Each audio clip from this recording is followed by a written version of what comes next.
the New Marketing for Your Small Business podcast. Delivering the latest opportunities in marketing to help your small business grow and prosper in a digital world. Hey there, everyone. Welcome back to the New Marketing for Your Small Business podcast. I'm your host, Luke Porter from Moving Tree Media, and today we're taking a deeper dive into our Facebook marketing series. So in our last episode, we talked about setting up your Facebook business page the right way. Stuff like your profile, header images, bios, and Meta Business Suite. If you missed that one, go back and give it a listen. But today we're getting into the good stuff, and that is what kind of content should you be posting? This is where we really get to connect with your audience. So we're going to chat about what kind of posts work well, how often you should post, how to boost your posts, and then a few tricks for growing your audience on a budget. So let's jump right into it. So let's start with the types of content that work well on Facebook now in 2025. It's not just about posting any random thing. You want to be intentional with your posts in order to get the best results. I'm going to start with something that I don't think gets talked about enough, and that is talking about your business in a very honest and authentic way. And a great way to do this is to imagine that someone is interviewing you about your business, asking you questions about your journey, your background, your services. Because interviewing yourself on these topics can actually be a really useful tool for content creation. Here's a couple examples. What challenges have you faced in growing your business? That's one you can be really vulnerable with and really connect with your audience on an emotional level. What's something that makes your business really unique and that you are really proud of? That type of question can really bring the passion out of you and inspire people. And what was the first year of running your business like? Maybe you have a throwback photo you could share that captures those early days of your business. And finally, what's your favorite part of your job? I ask that question almost every time I do an interview with a business owner. And oftentimes, that footage makes it into the final video because that question just has a way of bringing joy and happiness out of people. And that really comes through well on video. And I'd say the next category of content to try posting on Facebook is telling stories. Storytelling is absolutely at the heart of who we are as humans, and it connects us all, and it has for hundreds of years. So the most successful social media posts are the ones that tell a great story. So here's a couple ideas to get you going. First of all, try sharing a story from your childhood. Something that when you look back at it now, you can see how it influenced you as a business owner or a marketer or an entrepreneur. And really, your childhood can be a goldmine for great social media content. For example, post about your favorite teacher in school and what life lessons they taught you. Or maybe you had a great family tradition as a kid and now that inspired a business practice. Or maybe it was like a really terrible family vacation, but you learned an important lesson from it and it helped shape who you are today. And remember, it's not just about the story. It's about the emotions that it creates and then the impression that it left on you and how it influenced who you are today. The next type of content that does really well on Facebook are interactive posts. These kind of posts invite your followers to actually participate, maybe share their thoughts, leave a fun comment on something. In the world we're in now where there's just information overload from all sides, interactive posts kind of make it this shared experience that people remember. So the first and easiest thing here is just ask your audience a question. Ask them for feedback. Get some advice from them. People love sharing their opinions. You could also do that through a survey or a poll to get some feedback from your audience and ask them to leave more feedback in the comments. If you want to make it a little bit more fun, you could make a quiz or a riddle or a brain teaser about your business. Really challenge your audience and get some discord going in the comments. And here's one that I don't see used all that often. Take a picture of yourself in a special location and ask your followers to guess where you are and why it's important. If you can spark their curiosity, they're going to want to find out what's going on. This is the kind of content that your audience won't forget. Now here's a type of content that I don't think is talked about enough, and that is lists. If you can post a list of something, that type of format is easy to consume, it gives you great information in an easy to digest manner, and people remember it. And there's something about the psychology of this where you should organize those lists into 3 or 5 or 7 items. It should be an odd number. There's something about an odd number that makes these posts perform better on social media. So I'm going to stick with the number 3 just to give you a couple ideas. Some of these seem obvious, but some you might not have thought of before. 3 things we're passionate about.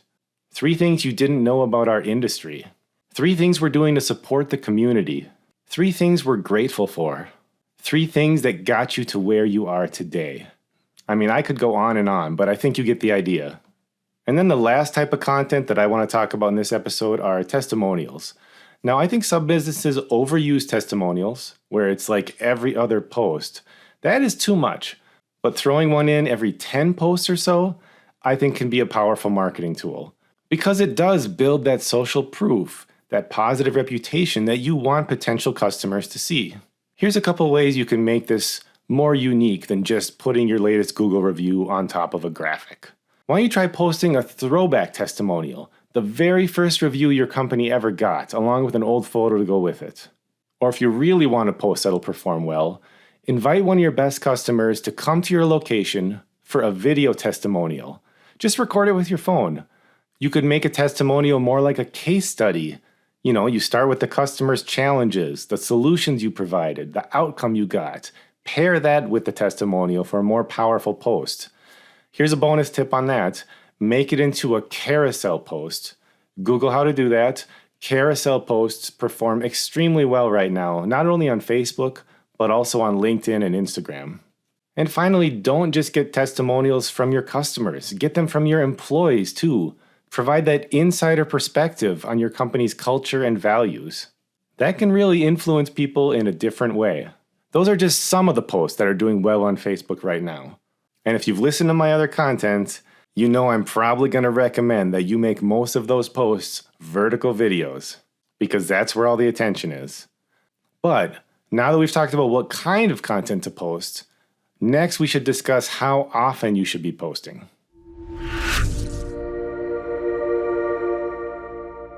So one of the first questions that clients ask me is how often they should post. And if this was like 5 years ago, I would have told them, as much as you possibly can. After all, there's a lot of competition for your attention on every single platform. But something happened when I gave that particular piece of advice. Those business owners got burnt out pretty quickly. They would go full steam ahead for like 3 or 4 weeks, but then the volume of the posts just became unsustainable for their lifestyle and they just gave up completely. And that's why I've changed what I recommend now. Now I tell my clients, as much as you can comfortably fit into your life. So this can vary a lot from person to person. For some business owners, 2 posts per day is not a problem. And for other ones, once a week is pushing their limits. So make this as easy as possible on yourself. This might mean scheduling time each Monday morning to just get all the posts ready for the week. It might also mean that you got to limit your ambitions a little bit. Like maybe that highly polished, flashy About Us video that you've been thinking about for months should take a back seat to some more easy content. And it might even mean seeking help from a professional digital marketer. So with all of that said, how often should you actually post? I think a good rule of thumb is 3 times a week. And the best days to post, at least here in Minnesota where I am, is Tuesdays, Wednesdays, and Thursdays. Mondays don't work out so well because people are usually busy with meetings and getting ready for the week. Fridays don't usually do as well because people are wrapping up their tasks for the week and getting ready for the weekend. And then the performance of posts on the weekend is pretty variable. So for predictable results, Tuesday, Wednesday, and Thursday. So now that we've talked about what kind of content does well and how often to post it, the next thing we really need to discuss is how to get people to see it. Here in 2025, Facebook does not have very good organic reach unless you're doing vertical videos and reels. Organic reach means how many people see your content without you having to pay for it. So let's say you post a customer testimonial that is just a Google review on top of a picture. My guess is you're only going to get a couple of likes on that image. And that's because Facebook doesn't show it to your entire audience. It only shows it to about 10% of your followers and nobody outside of that unless you put a little bit of money behind it. And it's not a lot of money.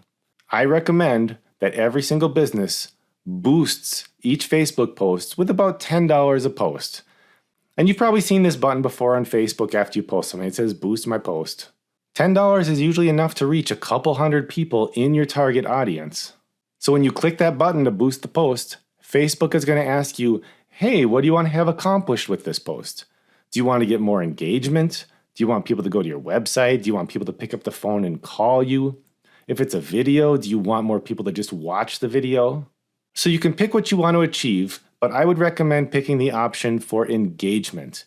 Because right now the Facebook algorithm, and actually all of the algorithms, reward engagement higher than anything else. If you can get a bunch of likes and comments on your post, that is what Facebook cares about, and that is when the algorithm will actually start showing it to more people outside of your audience. And then on that same screen where you boost a post, when you scroll down more, you get to pick demographics like age, location, interests, behaviors. Just start typing some stuff in here, play around with it, and see what options Facebook has for you.